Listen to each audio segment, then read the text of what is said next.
It should have been the most exciting day of our lives.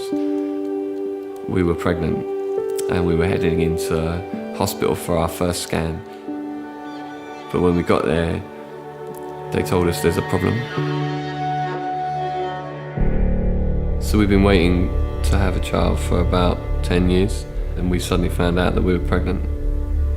We were told this fetus wasn't going to grow properly because there was a problem with his skeleton, which meant that there wouldn't be enough room for the lungs to develop properly, which means actually even if the pregnancy did go full term and the baby was born, it would never be able to breathe. So we just went through months and months of just going back and forth to the hospital and being given bad news, followed by more bad news. We had no answers.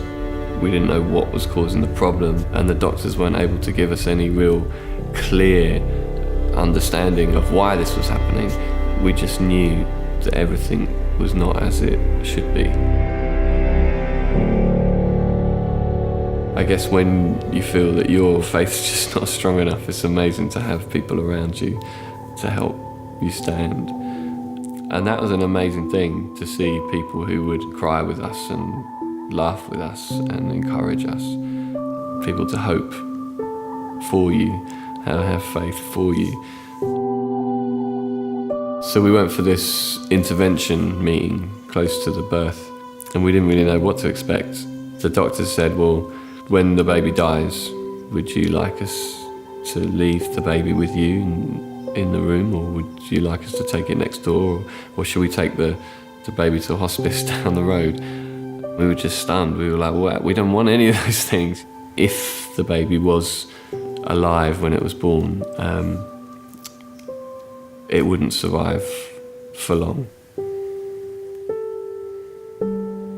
We struggled with our doubt, and we'd seen God heal people in the past.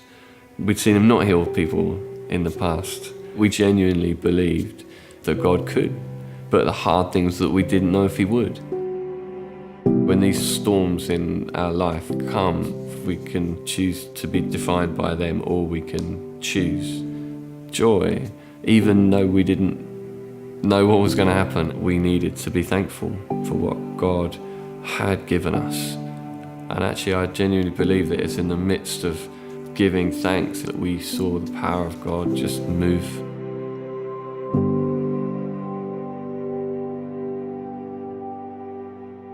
It was late at night on the 5th of January, and all of a sudden Charlotte jumped up and her waters broke in just the most dramatic fashion, and we jumped in the car and we headed across London to get to the hospital. And so we were rushed into theatre, and just minutes before they were going to do the delivery, the consultant called me over again and said, Mr. Williams, you do realise we don't expect this child to live. You know, just constantly managing our expectations, kind of reinforcing to us the severity of the situation. I was just like, come on, let's just do this thing. I was sat at Charlotte's head, and the next thing I know, they're lifting Adelaide up, and she began to cry immediately. This is our baby that they'd said would never breathe, and immediately she began to cry, and there she was. Our little girl was alive and breathing, and I was able to hold her in my arms. All of the pain, all of the negativity, all of these months and months of being told one thing, suddenly in a moment is changed. You know, in one scream, suddenly we know that wasn't the final say. Actually, there was more. There was life.